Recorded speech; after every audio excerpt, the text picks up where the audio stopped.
muito nobre. Então preste atenção. Não despreze quem serve. Eu vou colocar o aspas de novo, viu? A aspa não apenas, viu? Não despreze apenas quem serve. Porque quem serve deve estar prestando primeiramente um serviço a Deus e ao próximo. Na igreja, irmãos, não é diferente da família, não. Na igreja não é muito diferente da sociedade, não. Porque muitas vezes eu qualifico ou discrimino as pessoas pela posição que elas têm na igreja. Seja a posição em relação a cargo, ou seja a posição em relação a ofício. É como se houvesse uma hierarquização. Acho que a palavra é essa mesmo, de hierarquia. Hierarquização. Então, o pastor, segundo eles, é mais do que o presbítero. E o presbítero, segundo eles, é mais do que o diácono. E o diácono, segundo eles, é mais do que o professor, mais do que o tocador. E o tocador e o professor é mais do que aquele irmão que é somente irmão. Quem pensa assim não entendeu direito o evangelho.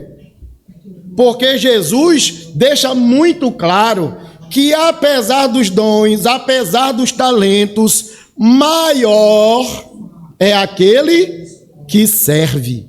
Aquele que serve está prestando um grande serviço a Deus. Meu irmão, preste atenção. Se você não serve, você de fato não serve.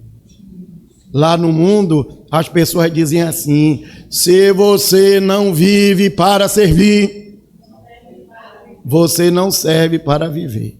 Eu não gosto muito dessa última parte, não, porque dá uma ideia para o indivíduo e morra, desapareça. Mas eu quero lhe dizer, se você não serve, se você não presta serviço, se você não serve as pessoas, então você não serve para nada. Você não tem utilidade nenhuma. E aí vem uma pergunta que é muito clara, gente. Como é você dentro de casa?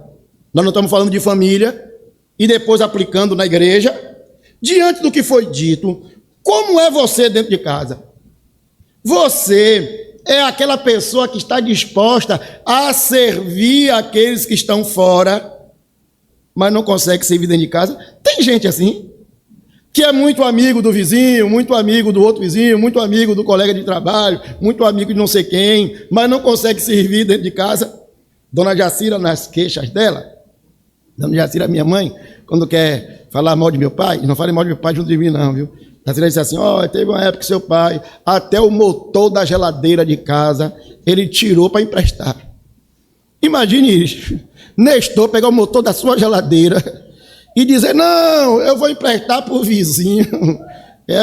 Não, de jeito nenhum. Seu Antônio estava pronto para servir o de fora, mas deixou as coisas, a comida de casa se perder, porque entregou o motor da geladeira. Eu quero fazer aquele sermão carapuça para os homens agora. Perguntar para você que é homem.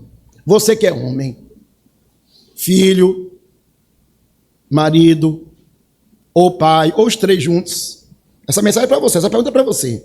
Você é um daqueles que fica esperando a mesa ficar pronta? Ou você é aquele que está disposto a ajudar a arrumar a mesa e depois a tirar os pratos e quem sabe lavar os pratos também? Você é aquele que espera tudo estar limpo e bem arrumado? Ou você é aquele que, além de se dispor a não desarrumar, também ajuda a arrumar e zelar pela sua casa? Você é aquele que investe, estou falando de investimento, estou falando de dinheiro. Você é aquele que investe na beleza, no cuidado da sua esposa, ou espera que quando você chega em casa, ela já esteja bonita e perfumada e arrumada, depois de um dia perfeito, e você nem sabe direito o que é um dia perfeito, né? Você que é pai, Quanto tempo você tem gastado? E eu faço gastado, não é jogado fora. Quanto tempo você tem investido em sentar com seu filho, em conversar com ele, em admoestá-lo, em corrigi-lo, em incentivá-lo? Principalmente suas filhas. E aí eu olho dentro para Mário aqui, né? Porque Mário tem duas, só tem duas. Então essa irmã carapuça para ele. Quanto tempo, diácono Mário, você tem gastado em educar as meninas, para que elas sejam guiadas no caminho do Senhor? Pastor Cândido também tem duas filhas, né? Quanto tempo nós temos gastado? Irmãos, muitas vezes nós como homens estamos esperando a casa estar arrumada, a comida está pronta, o prato está lavado, a mulher está bonita e os filhos estarem criados. Nós queremos tudo perfeito e pronto, e nada queremos fazer para que isso aconteça. E se eu usei o exemplo dos homens aqui, as irmãs podem aplicar para si, porque esse texto está falando de uma mulher. Eu apliquei para o homem, aqui é a aplicação do texto, mas o texto está falando de uma mulher. Como é, minha irmã? O que é que você tem investido na sua casa? E em relação à igreja, eu lhe pergunto, o que é que nessa igreja não está arrumado? O que é que nessa igreja não está bom? O que é que nessa igreja precisa ser melhorado? Alguém diz, ele está achando que a igreja está perfeita. Não acho, não. Eu acho que tem muita coisa para se fazer. E aí eu lhe pergunto, você que fez análise e descobriu que há muita coisa para se fazer, eu quero lhe perguntar, o que é que você tem feito? Onde é que você tem colaborado? Onde é que você tem se envolvido? Onde é que você tem servido? Ou você é um daqueles espectadores que espera apenas que esteja pronto? Entre os evangélicos se usam hoje uma expressão que eu acho tão feia, mas é tão utilizada, o crente consumidor. Eu venho para a igreja domingo e pago o meu dízimo. Ele fala paga, porque para ele é pagamento. Quando paga, tem um monte de caloteiro que não pagam.